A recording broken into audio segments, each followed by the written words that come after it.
and telling it it's wrong on an issue of enormous importance when it says otherwise.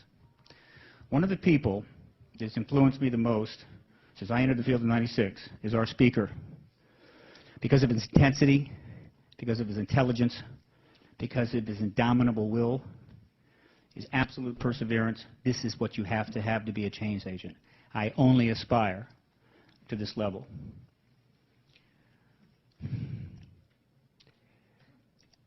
It's critical in times like these, and they don't come along very often, that change agents have got to have the support of the public. And in the modern world, with all the tools we have, it's never been easier to do that.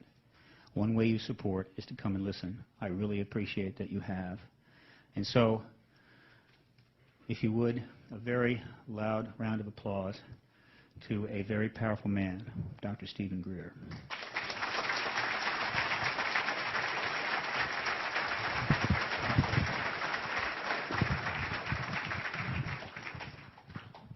Do these come loose? I'm going to walk around. All right. I can hold two at once. Thank you very much, Steve Bassett, and a round of applause for him for the enormous work. I know what it goes into.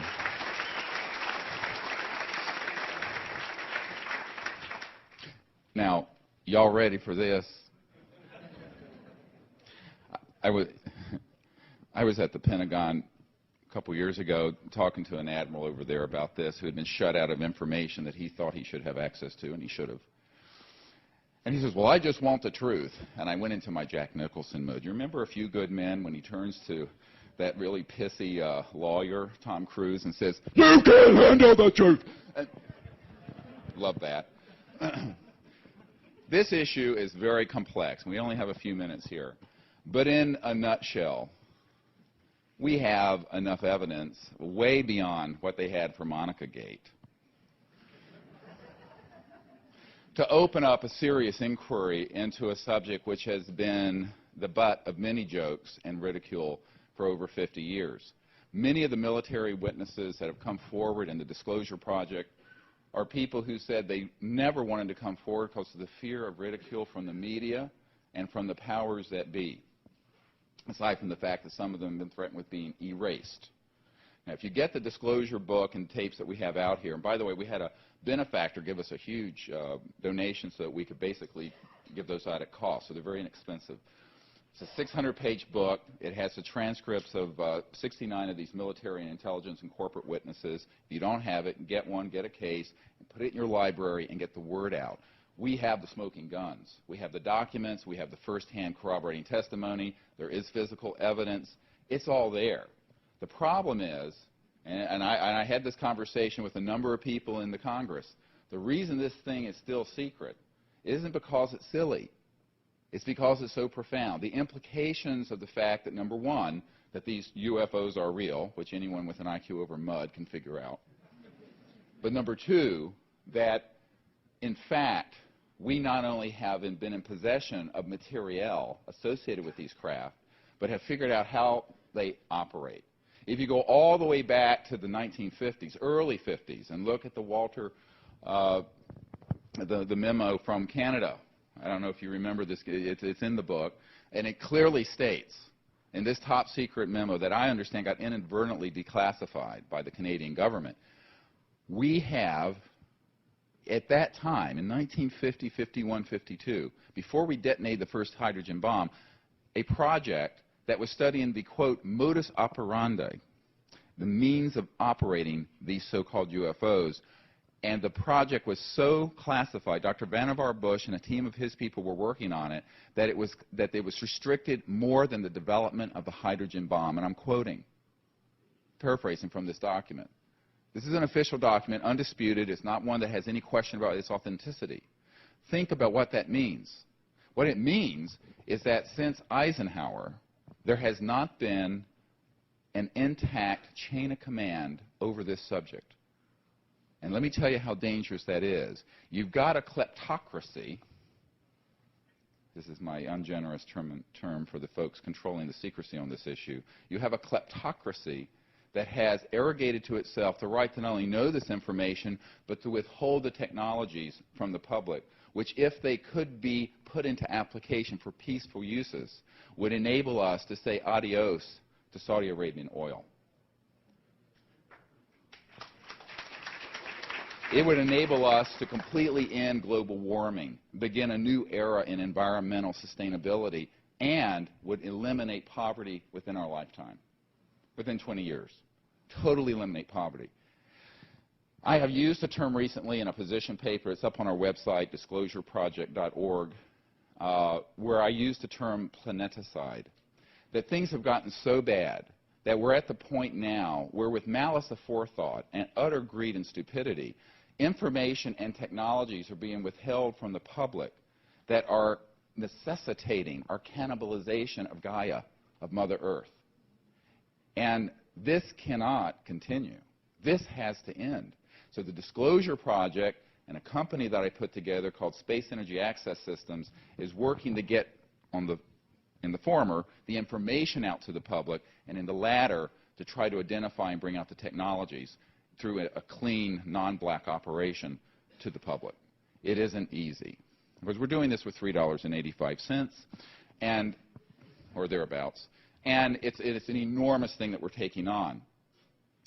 Back in 1993, after I had started an organization called the Center for the Study of Extraterrestrial Intelligence, we had successfully sent rapid response teams to Belgium, to Mexico, throughout the United States and other places, where we had made contact with these objects at fairly close range. The results of that were that the head of Army Intelligence and a few other spooks called me in and said, "What the hell are you doing?"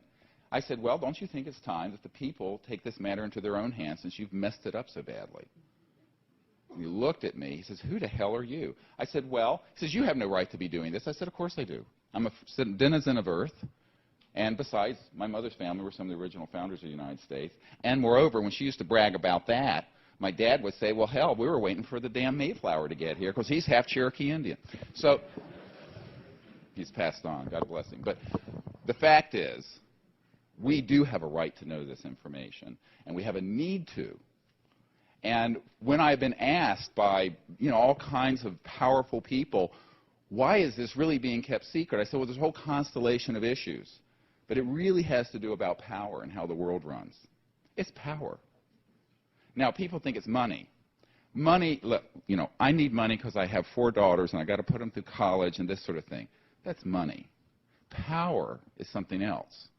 All right, when you start talking about a multi-trillion-dollar segment of the world's economy that is a centralized oil and electric grid and fossil fuels, and that is the engine that runs the entire economy. And this information about these things you see pictures of flying around the sky, if the information that we know is extant is released to the public, it will very quickly find its way into technological applications, which will also mean goodbye ExxonMobil, goodbye public utilities. We won't need them. Now, you applaud. But how many of you have 401ks invested in some of these companies? My point is, you're dealing with something that would totally change the way the world runs. Back in 1993, I was invited by Lawrence Rockefeller to come out to his ranch with some spooks and some other folks, my intelligence friends, I'd say that lovingly. And, I'm a country doctor in North Carolina at the time, rattling around in an ER, taking care of gunshots and shootings and heart attacks and all the fun stuff. And I get involved in this stuff, partially out of the fact that my uncle designed the lunar module, the thing that landed on the moon, took Neil Armstrong there. He was a senior project engineer at Grumman who designed that. And I thought, well, here we go. So I'm going to go out here and I'll meet with these guys and see, what's going on. And one night, Lawrence takes me out, and, of course, they have the original of everything. So the original Remington that has the Native American with a headdress with his arms outstretched to the sky, it's beautiful, was there on this deck. And we went out there by ourselves. He says, well, Dr. Greer, you know that no aspect of life on Earth will be unaltered once this comes out. So profound are the implications.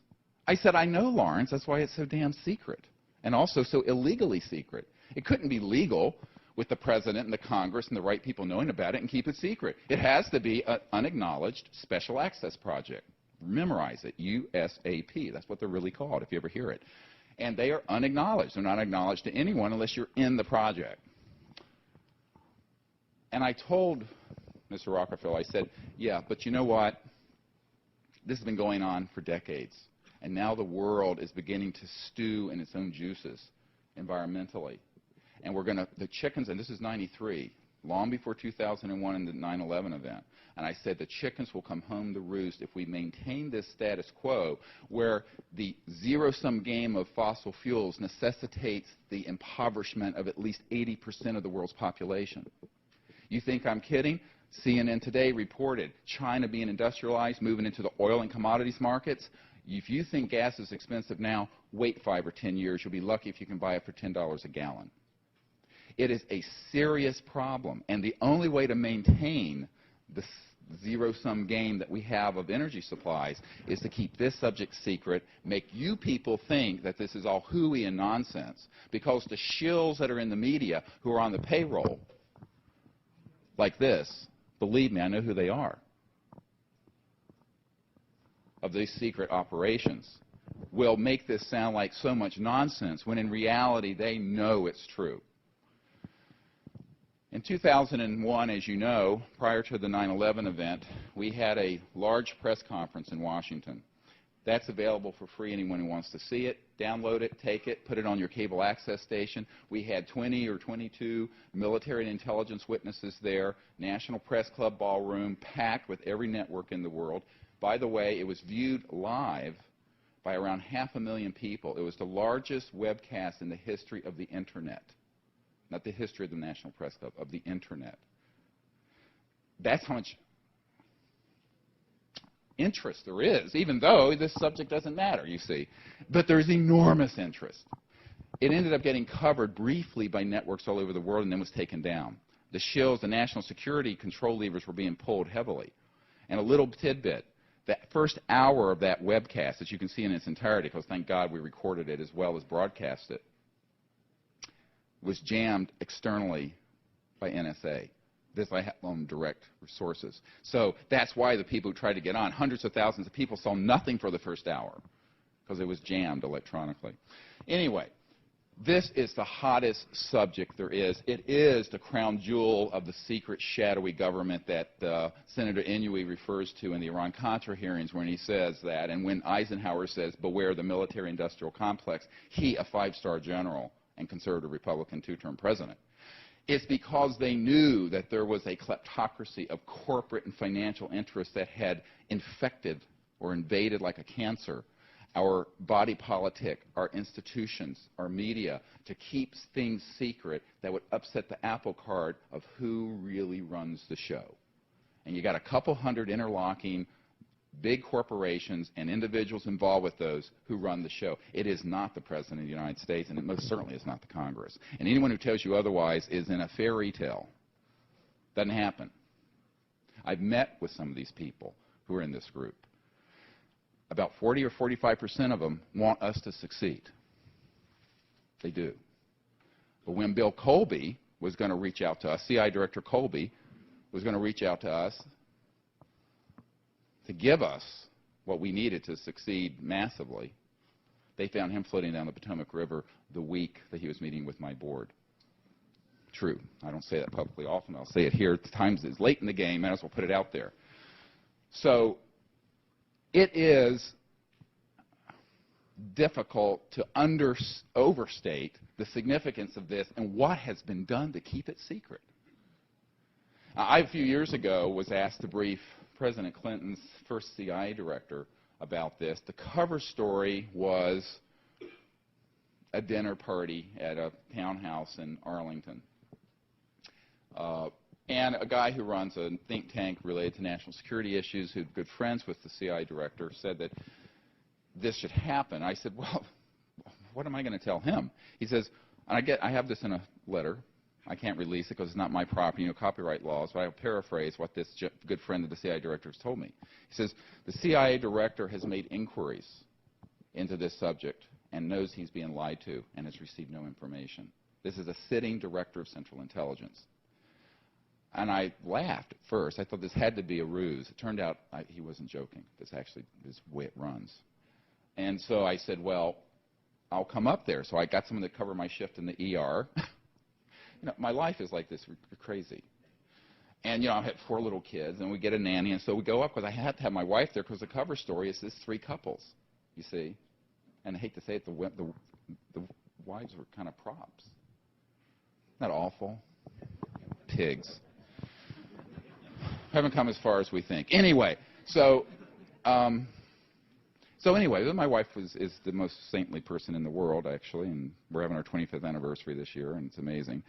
And she stuck with me through all this, and she's the only one on earth who knows what I've gone through.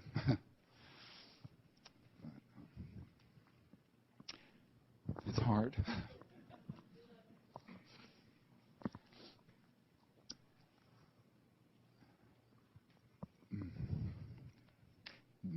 This meeting was hard because I was asked to put together the information for a CI director. I mean, it's like, what? You know, I called this guy up. I said, you've got to be, can I say it? I said, you've got to be fucking kidding. I said, you know, I'm a country doctor in North Carolina taking care of people in an ER. I said, you're asking me to come in with a satchel full of the evidence that we've collected? He says, yes, he's got to have it. And I said, well, what the hell is he going to do with it? He says, well, that's what we're going to talk about. Well, they ended up doing nothing. Because in this meeting, which lasted 3 hours, there's a lot of disinformation about that meeting. But the truth is, it went on for almost 3 hours. He was shaken to his core. He was extremely upset and angry. But I think what was the prevailing sense was that here you had the President of the United States, his inner circle, a sitting CIA director, and some other folks that I'd gotten access to through just networking. And they were all being shut out of the truth, and they knew it. And what I discovered is that your rank has nothing to do with whether or not you're going to know about this. You think that because you got 4 stars on your lapel that you're going to automatically know about this. Not true.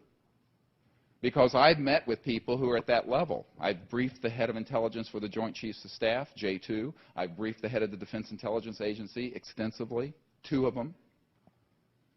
And they will attempt to make inquiries into the chain of command. One of them, who I won't name here, went over to his shelf, you know, the big corner office that DIA head has at the Pentagon. And I had my military advisor and escort with me and a couple other folks. And he went over to his shelf and he took off a little E.T. doll, like you'd get at, a 5 and dime store. He says, this is all I've gotten for my inquiry into the subject. True story. I went, Mother of God, you got to be kidding. It's the head of the DIA. And what was interesting, because I said, well, sir, there are certainly people on your staff who know about this. But they don't want you to know. He says, well, I can't believe that. I said, I'm sure there are people on your senior staff. And there was a colonel sitting at the table, and his body language stiffened. And my military advisor, who's a former naval commander and very connected up in various circles, particularly unacknowledged circles, and I shared notes afterwards that that man is on the inside, and he's lying to the general. Look, the craziest game, what's up is down and what's left is right, is through the looking glass we go. And that is where I've been for, 14 years now. If I'm a little burned out, you'll understand why. Now, crispy critters.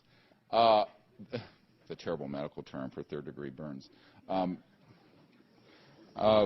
But we are wild. The ER docs are just wild, wild, wild. What can I tell you? You have to be to do it. The fact is, a lot of the people who you would think should know don't, and it's because they're protecting them. Now you're saying, what? What? What do you mean? You don't think they've whacked people knowing 1% of what I know? They have. And I'll tell you why. I'm a nobody, so it's okay that I know. Say, I'm of no consequence. I'm really nobody. So if you're nobody, you can do these things. But if you're the President of the United States, like Jack Kennedy or Eisenhower, and you find out about this and you don't stick to the party line, there are consequences. Take my word for it, and I'm not a big conspiracy buff, but I can prove some of this. Now, the problem is, what happens through this level of intimidation? It erodes the constitutional chain of command. And the Disclosure Project, what we're trying to do, is not only bring this to the huge numbers of people in the public, because our website's had, nearly 10 million people on it, but also to try to bring it out to our leadership. You know, there's this myth that they think, well, you're on the Senate Intelligence Committee, you're your president, you're in the chain of command, and you're elected or you're appointed and what have you, and therefore, a priori, you're going to know. Because for them not to know would, of course, not only not redound to the success of democracy, it would erode operational chain of command control of critical issues, and it does. There have been some terrible things happen because certain people didn't know what was going on. It's very dangerous. But in truth, because they want to keep this secret until the appointed time when they deem it proper to pull it out, which will probably be about the time both polar caps melt and we flip upside down, or some such foolishness. Believe me, that time is closer than you might think. And the fact is, we have some folks who just cannot let this out because it would completely upset the apple cart of the geopolitical power structure. And believe me, we still live on a plantation, and there are a handful of masters and a bunch of slaves. Or as Tom Bearden said, they be the wolf and you be the rabbit. Love him. Now, changing that is a Promethean task. It hasn't been easy, and it still isn't easy. I was talking to Paula Harris earlier. I said, we need to write something called The Struggle. You know, it's been mind-blowing. It's been interesting. The only reason I'm still in this effort at all is that I'm certain of what the truth is, and I'm certain of the implications of it being tremendous. We have the ability to transform this planet from the current state of massive poverty, environmental decay, non-sustainability into a rose garden. We can do it. We can do it in our lifetime. We're going to have to pull together to do it. And we're going to have to say no, quite frankly, to those people. I don't know if these guys just weren't breastfed long enough or what, but who just cannot, you know, they're so greedy and they're so absolutely addicted to this level of power that it becomes almost a cult of power when you get into how these guys think and how they view this stuff. Now, the cogs in that big machine, and there are a lot of cogs, lower level folks, don't really know what's going on, and so they just go along with the game. You know, there are a lot of mid-level apparatchiks, you know, sort of functionaries. But the truth is, we have the ability in our time right now to change that status quo, but it's going to take all of us doing a lot more than we've been doing. We're going to really have to put our shoulder to the wheel and pull together and do it. Now, my view of this is, over the years, have evolved. After I met with Lord Hill Norton in Great Britain, who, can you hold this for a minute? Are you hot? Maybe I'm having a hot flash. Male menopause. But cooking up here. So, I'm glad I didn't wear a tie. I'm going to take this off. We'll have a strip show here soon. That's my night job. But I am a bodybuilder, bench 380, arm curl 160. It's fun. That way people sometimes will leave you alone. Not always. Doesn't always work. What was I talking about? Before I had my hot flash? Well, Lord Hill Norton is a wonderful man who knows this stuff is real now, but when he was head of the Ministry of Defense, he didn't know anything. And, of course, MOD head in England, as you know, is this also like DCI. They're also head of all the intelligence directors, MI5, MI6, MI99, whatever it is. But the problem is that just like here, if you are in those positions, you may or may not know what's going on. He didn't. And I was at his cottage. They call them cottages. This beautiful old house, this antiquity with a thatched roof, you know, in Hampshire, you know, in England. They're just beautiful. And I was there, and he was in an armchair, and I was in an armchair, and he said, well, why the hell wouldn't they have told me? He was mad. I mean, he was like 5'3", and he's steely blue eyes, and he's a 5-star admiral and a sea lord. And I said, well, sir, I'll answer your question with a question. He looked at me. I said, what would you do if you found out there was a shadowy group that had established an extra constitution and illegal operation that was keeping from the public the means for us to evolve into a sustainable civilization, and that would literally save millions of lives worldwide, if not billions eventually, by it being applied for peaceful purposes. And in order to maintain their death grip on this, had actually engaged in high crimes and misdemeanors, murder, and a complete insubordination of the chain of command in every powerful industrialized country. He said, I wouldn't have stood for it for one bloody minute. I said, that's why they never told you. They know that. They do a psychological, even psychic sort of biopsy, and they will know whether you will go along with the secrecy. If you will, they'll give you little bits of it and bring you along and bring you along and bring you along. And if they think you won't, they're not going to tell you, because if they do, they know they're going to have to do something to silence you. So it protects good people from knowing, who are in high positions. Think about it. It's self-protective to everyone, except the planet and us. So psychologically, this is a very complex issue, but institutionally, it's even more complex, because people will think that, well, it's got to be this agency. It's the agency that has this. And there's no the agency. It's like a guy I was talking to about a senator who was on the Senate Intelligence Committee, kvetching about the fact that he had seen some stuff to make him think this stuff was really going on, but he had no information, and we made an inquiry. He was blown off. It was a sitting Senate Intelligence Committee member that I met with. And I mentioned this to a guy that I know who's a corporate guy who had been with Lockheed. And he says, oh, well, the tank those guys go into is the wrong tank. He'd have been better off on the 7th floor of the Xerox building over here in the suburbs of D.C. Anyway, so the fact of the matter is, this thing is wrapped up in a very unusual way, and it's how you keep it secret. Now, the myth in the media is that, well, they can't keep a secret. They couldn't even keep Bill Clinton's affair secret. Well, the fact is that it's all relative. You know about it. I know about it. There are millions of people who do. One of the biggest things that people want to see on the Internet and in the media are issues related to this subject. Anyways, I was on Larry King Live years ago when they did a show on this. His producer said it was the highest ratings they had ever had, ever. So you can't tell me, even from a money whore point of view of the media, they're all shills for either money or something, that there's not interest in this. There is if it's done well, and you keep it out of the silly season of, whatever. I think that the problem is that we have lost all of our major institutions on this subject, which includes the national security, infiltration, and corruption in the corporate world for the media, where the media has become the chief roadblock to the secrecy. It has.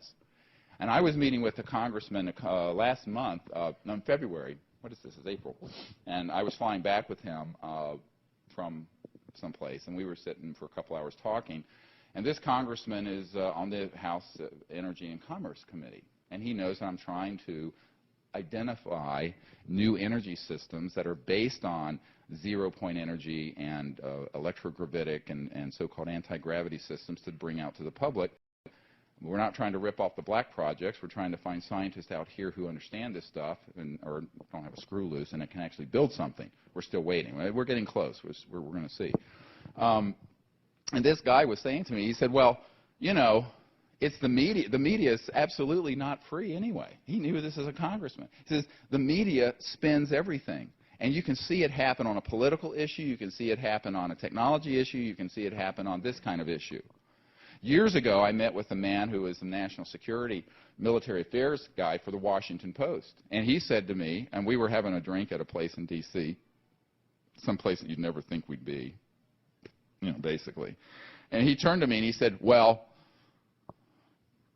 I've got a whole file on some stuff like this, including the fact that there's been human cloning going on in covert military and corporate programs and facilities that are underground out west. I said, yeah, I know about those. I said, you know about the ones that make it look like they're ETs and they're not anyway? He says, oh, yeah. I said, well, why don't you run with that story? He says, Dr. Greer, you know nothing important is ever printed in the Washington Post. Now, by important, he didn't mean, who gave who a sexual favor in the Oval Office. I mean, that'll be front page for 390 days. Or, 10% cut on the Medicare thing or this thing or that, some trivial issue. Even a conventional war issue, you'll hear the conventional part. But they will not tell you about these issues. And if they try to, read the book, Into the Buzzsaw. Gore Vidal wrote the introduction to it, where he talks about journalists who came across incredible stories, and they were true, and they were just completely kicked out of their media organizations or worse. So the Fourth Estate is dead. Back in 1994 or 5, I was at a place in New York City with kind of the New York 100. You know, Laura Rockefeller was there, and Mrs. Boutros-Ghali, the wife of the Secretary General, was there. And Bob Schwartz was there. And Bob Schwartz is a media guy who had been on the board of Time Life. And he told me point blank, he says, the media has become scribes sitting at the right hand of the king taking dictation. And we don't have a Fourth Estate. Not really. Not on anything this important. Because he had found documents, some that, I don't know if Bob and Ryan Wood are here, but some of the ones related to the so-called MJ-12 group and the covert groups dealing with this, and had handed it off to a major journalist that he's friends with at 60 Minutes at CBS. And they wouldn't let him run with the story. A lot of people said, you know, given the huge number of people who were following this Disclosure Project event in 2001, why didn't any of these other news magazines pick this up and run with it? I said, well, they tried to.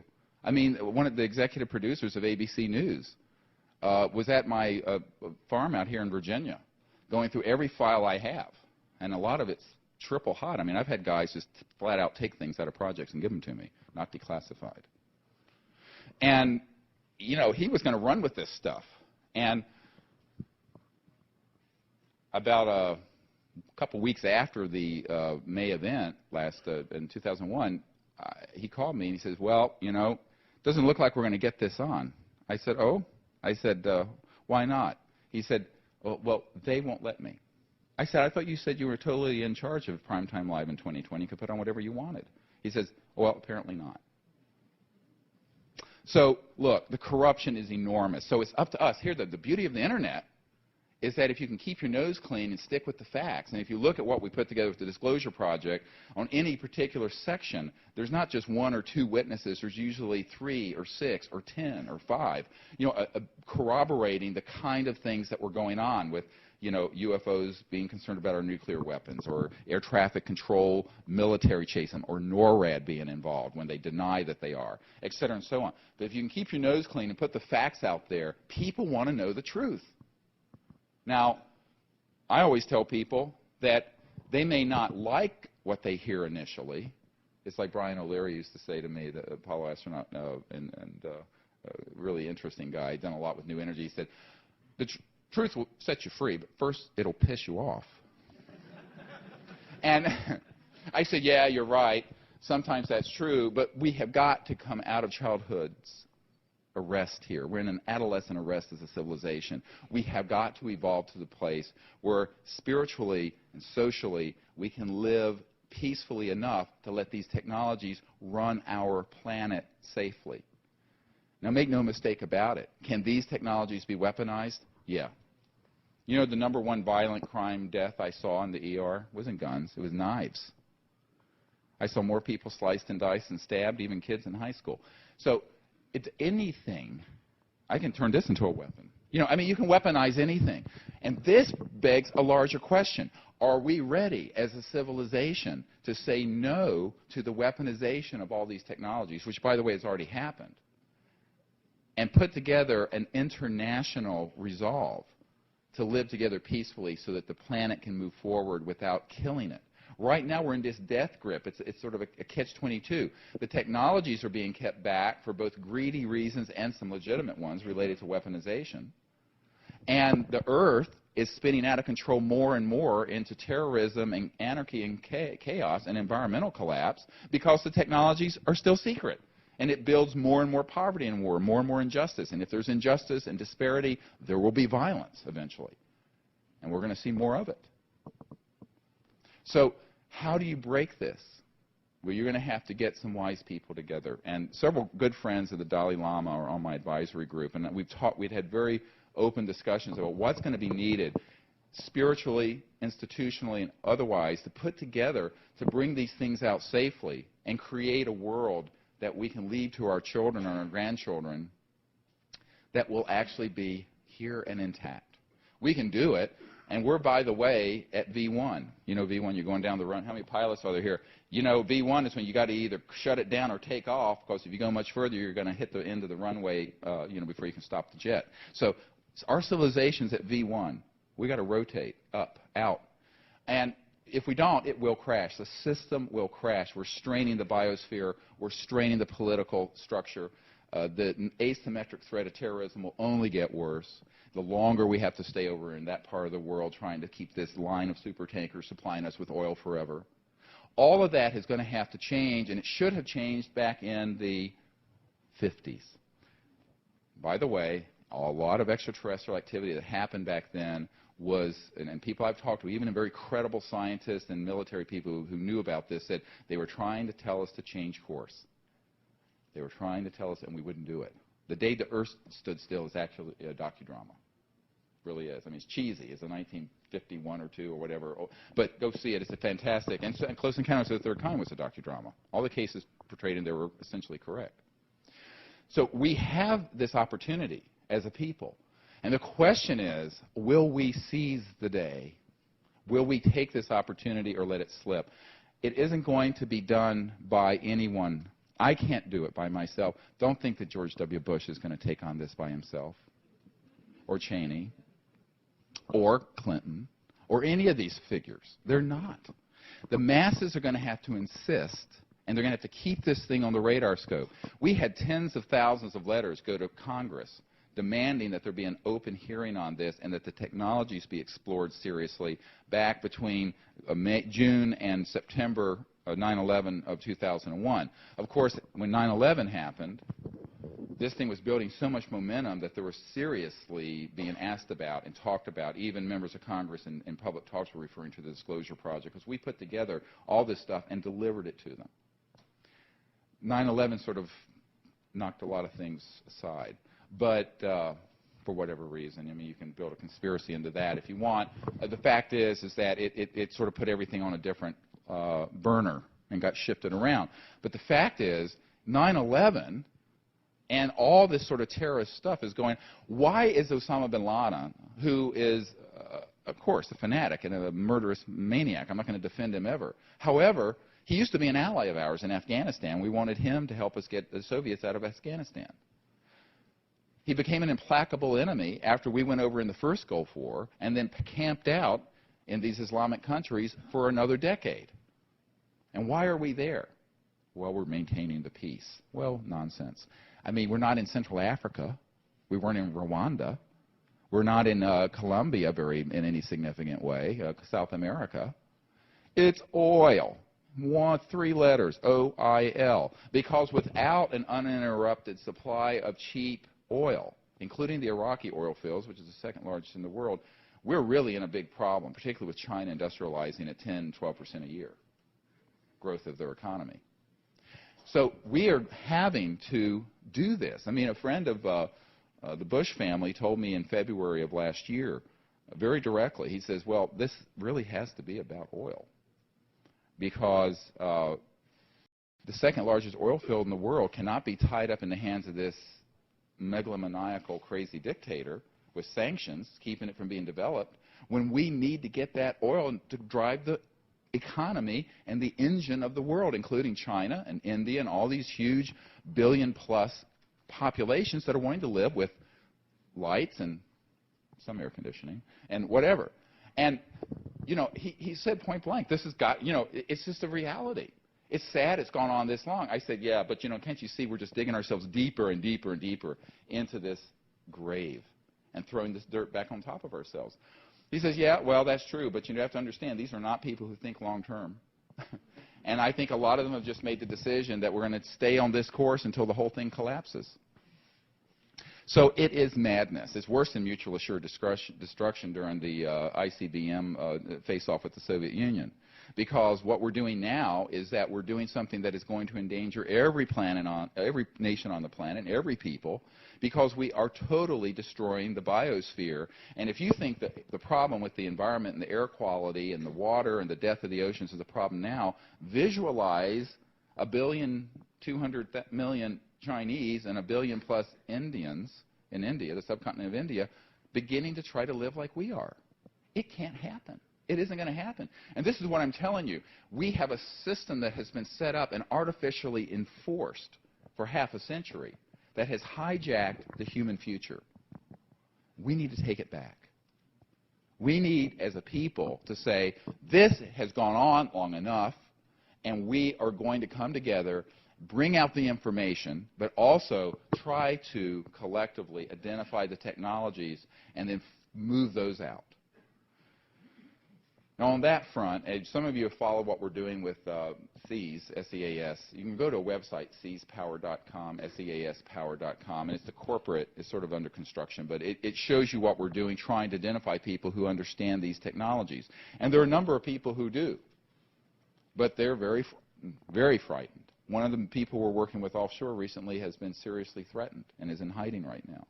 So the technologies that would enable someone to run their house by extracting energy out of the fabric of space-time, the so-called zero-point or quantum vacuum flux field of energy, all of you know what this is? Or familiar? Maybe. Well, get on our website, you read about it. Essentially, and the conservative estimate is that every cubic centimeter of space has enough potential energy in it to run the Earth for a day. Now, I think Tesla and even all the way back to Faraday stumbled into electromagnetic phenomena where they were getting excess energy out of the space around the machine. These devices have been ruthlessly gobbled up and kept secret. Now, people say, what does this have to do with UFOs? I said, why do you think the UFOs are secret? If it was just about little gray or green or purple or chartreuse or whatever men, I don't think that'd be the issue now. Everyone accepts the fact there's a likelihood of intelligent life somewhere in the universe. I mean, even mainstream theologians at the Vatican I've met with, like Monsignor Balducci, say, I mean, come on. It would be a terrible thing if God invested all of his hopes for intelligent, conscious life on Earth. Paula was there, set that up, Paula Harris, and it was a wonderful interview. It's in the book, by the way, the disclosure book that's out there. But the truth is, those issues have some religious overtones and reasons, and there is secrecy around the sort of structure of religion. However, the big secrecy is dealing with power. It's always about power, always has been. And when you talk about something, a subject, that if it really opens up, will result in the entire world knowing that not only are we not alone in the universe, but that we already have in technology programs that are sequestered at facilities at Lockheed Skunk Works and Northrop and SAIC and E-Systems and EG&G. I can give you the whole list of the corporations up to their eyebrows in these technologies, MITRE. What you will find is that these technologies will completely change the way the world works. Because what happens when every village in Africa and India can have one of these energy generators without having to put in $1 trillion infrastructure of electric lines and power plants or pay for coal and oil to be shipped all the way around the world to run it? You will see a blossoming of the world economy and a blossoming of abundance on this planet like we have never seen in recorded history. But when that happens, the 600 million people of Europe and America will have their prowess, power prowess, the money issue, dwarfed by the peoples of India and Africa and South America and Asia. And what this means is, as REM says in their song, it's the end of the world as I know it, but I feel fine. Now, look. It will change things in a major way. This is not a trivial issue. There are massive changes that would attend the disclosure of this subject and the release of these technologies. It isn't secret because it's silly. It's secret because it has such huge ramifications. But if we stay in this death grip of secrecy we're in now, we're going to see a meltdown in our civilization, and we'll have to reboot it like a crashed computer. Now, unfortunately, I think there are some people in this group who have decided that that's the best course. And I disagree with them stringently because it's not compassionate, it's very short-sighted, and it's cruel. In the meanwhile, we have entire species of plants and animals becoming extinct every year because of the foolish way we're living on Earth. This can change. I hope you will join us. And I'm going to do a workshop where I go more in detail about these technologies and what we're doing this afternoon sometime. I get pushed somewhere into some room, and there will be. I never know where I'm going until I show up. But I hope that you will find a way to support what we're doing with these efforts, because I think that the scientists we have, the military people we have, the other people, they're all there ready to help, but they need support from the masses. Don't think that this is going to be a top-down thing. Paul and I were talking about this. We completely agree. Yes, I'm happy to meet with a member of the Senate or a president or a Secretary General of the UN or whoever, and they're all very interested in this stuff, believe it or not. They don't laugh. They're very interested. But they are powerful people, and they know what side their bread is buttered on. And, you know, for them to take on this military, industrial, laboratory, corporate complex that's sitting on this is a tantamount to a political suicide. Not to mention the fact they'll be pilloried in the press as Governor Moonbeam or President Stardust, or, you know, so there'll be some appellation attached to them if they even showed they had an interest in this. So vicious are the shills in the media at keeping this thing secret through ridicule. So the masses are going to have to, almost like a fractal, sort of a non-local growth of knowledge, put this stuff out, get people interested, and get people behind these efforts. Now, not just me, but many people are involved with in getting the truth out to the public. We need your help. I'm glad you're here. Thank you, and God bless you.